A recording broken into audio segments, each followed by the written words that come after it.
Good afternoon, 6th Hour. I'm Dr. Parsons.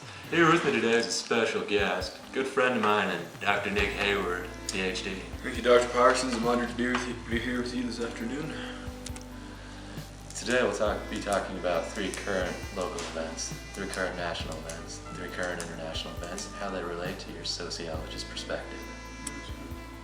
Let's begin by talking about your local news in Colorado. This began with the smoky little town that was up in flames during the summer, Boulder, Colorado. Boulder's Pearl Street Mall has a new law. No smoking, strange enough. Officers on the Pearl Street Mall have only been handing out warnings for this minor offense, since no smoking signs have not been installed yet. One woman, Molly Winter, was quoted saying, "It was passed because our community feels strongly about public health and the negative impacts of secondhand smoke." The city plans an event April 12th to highlight the smoking ban. The families feel strongly about the education of their children. Hey, at least the government got something right. Now to the heartland of Colorado, Denver. Denver police are investigating a hit-and-run accident that killed 2 children and seriously injured their mother.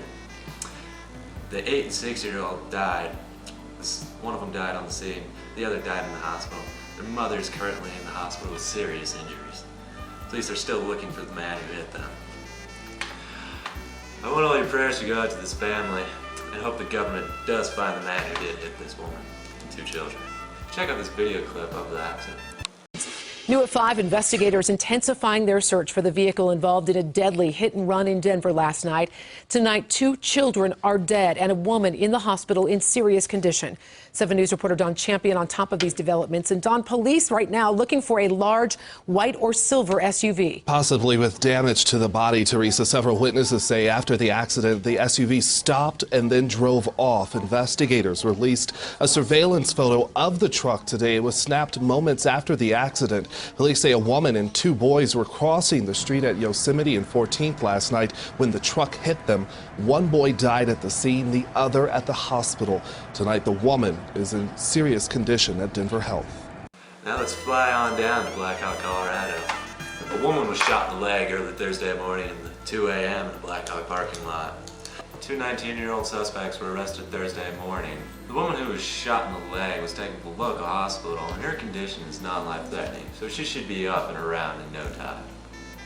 So I assume her family was pretty happy knowing that her condition was non-life-threatening. And those good old boys in blue working for the government. Let's move on to the news in the greatest nation in the world, the United States of America. A hiker was stranded on Mount Hood for 6 days. Unbelievable. Young Mary Owen, 23 years of age, was caught hiking alone on the mountain until she got stuck in a glacier. She hurt both her leg and ankle and was unable to walk out on her own. And due to a lost ID card in the mountain, government officials weren't sent out to find her. It was only until the family realized that she was missing that the search party was sent out. And now she is alive and well. She plans to hike Mount Hood again in Graham, Oregon. You know, this time with a friend though. Thanks to the family's concern, government was sent out to go find her. Good thing too, she's surviving on milk, snow, and Nutrigrain bars. They need a healthy diet. In Brownstown Township, Michigan, a hunter found the skull of a missing woman. Louisiana Caller's Sweets remains. This woman has been missing for 6 years. When Hunter told the detectives of what he had found, the detectives seemed pleased to finally put an end to this case. They suspected foul play and that her husband, Roger Sweet, may have had to do something with her disappearance. I feel both the government and the family of the missing woman finally got some closure. The wet works of New Orleans, 8 toddlers were saved by a neighbor from a burning building. Unbelievable. Local neighbor Jim Leisure forced his way into the burning building to save the toddlers, ages 3 to 5. The fire started by the children's playing with the element itself. Crazy. I feel the families of these toddlers saved owe them the toddlers' lives to this brave neighbor. And the government fire crews have always done their job well. Let's take a clip of this heroic man. Again with a developing story, New Orleans firefighters credit an uptown neighbor with rescuing 8 toddlers from a house fire. The children's ages ranges 3 to 5. This is new video of the house showing the fire aftermath. The fire started around 9 this morning in this double shotgun in the 2000 block of Josephine. Firefighters say one of the children was playing with fire and a mattress ignited. Witnesses say a man living on the opposite side of the double shotgun rescued the 8 children after hearing a commotion. Neighbors also tell us the woman who lives inside the home cares for children.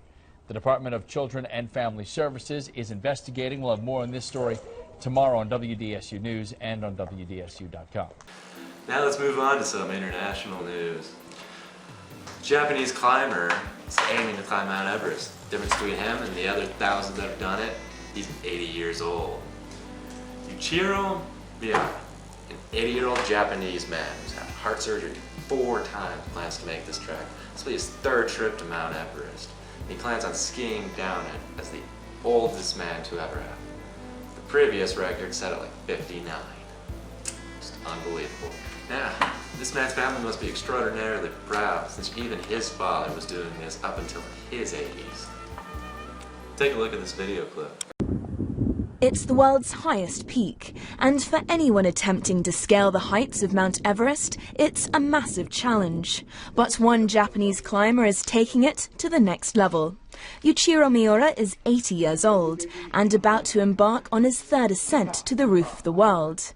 If he succeeds, he'll be the oldest person to do so. Even more remarkable, Mr. Miura's undergone heart surgery 4 times. Among his team of 9 is a heart specialist, and they'll climb up the same route pioneered by Sir Edmund Hillary and Tenzing Norgay when they became the first people to reach the summit 60 years ago. And it seems 3rd time could be the charm. I'd like to turn it over to my special guest, Dr. Nick Hayward, PhD. Thank you, Dr. Aaron. In Pakistan, a principal was killed and 8 other people were injured in a grenade and gun attack at a school in Pakistan city of Karachi. Unidentified motorcyclists hurled a hand grenade at the private school in the Baladia town of Karachi before letting off a volley of shots into the crowd. School principal Abdullah Rashid was badly hurt and later died from his injuries. Attacks like these are becoming more and more common in Pakistan and all parts of the Middle East. The Taliban and other religious groups do not respect women and do not believe in women's rights. The more girls that go to school, the more attacks are happening. It is one big political movement. In terms of sociology, this relates to government. Officials are going to need to step up security around their towns, security in their towns and around the schools. The police force will also need to be upped and trained for additional situations like this. In terms of education, well, obviously this was an attack on female education. And for religion, followers of Islam do not want women to have a higher education, so that's why these attacks have come about. Not only that, but family, because people are injured and dying, and that has a direct effect on the family within Pakistan. And now back to you, Dr. Aaron. Alright, thank you, Dr. Hayward. Now, the U.S. shifts its attention and its destroyers to the North Korean peninsula. The U.S. Navy is shifting a guided missile system over to the Pacific to deal with any nuclear threats that North Korea is doing.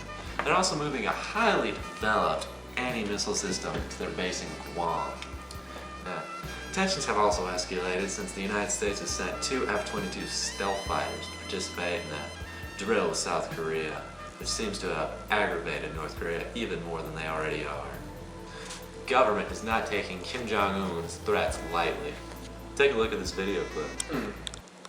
Another big story we're covering this morning, the escalating tensions between North Korea and the rest of the world. The U.S. is sending stealth fighter jets from Japan to South Korea overnight to take part in military exercises there. NBC's chief foreign correspondent Richard Engel is in Seoul. Richard, good morning to you. Good morning, Matt. Most people here in Seoul think the North is bluffing. But if it is, it's playing a dangerous game of brinksmanship. On state TV in North Korea, the only option there, it looks like a country is at war or gearing up for one. Constant images of the army bombarding South Korea. North Korea's absolute leader, Kim Jong-un, has put his missiles at the ready, called his nuclear weapons the nation's life, and appeared in front of a map labeled Plans to Attack the American Mainland. The United States is taking it seriously. its annual military drills with South Korea are now far more tense. The U.S. last week flew B-2 stealth bombers over South Korea and B-52s capable of carrying American nukes. That apparently really upset the North Koreans, who put out this animation of the planes being shot down and unleashing a nuclear disaster. But in the South Korean capital, Seoul, you'd never know any of this. The mood is relaxed, even blasé. Deep inside, I think we just want to ignore it because we don't want war. While South Koreans are taking this in stride, there is a serious risk of a miscalculation. Consider this. If the North actually fired its missiles at the South, it would take just a few minutes for the South to see them and most likely fire back. And now the North has cut off its emergency military communications. Those red phones between the two leaderships have been unplugged. So an escalation could be very hard to contain. Analysts say Kim Jong-un is trying to solidify his leadership at home by manufacturing a crisis so he can look like a hero to his people. Matt? Richard Engel in Seoul, South Korea this morning. Richard, thank you very much.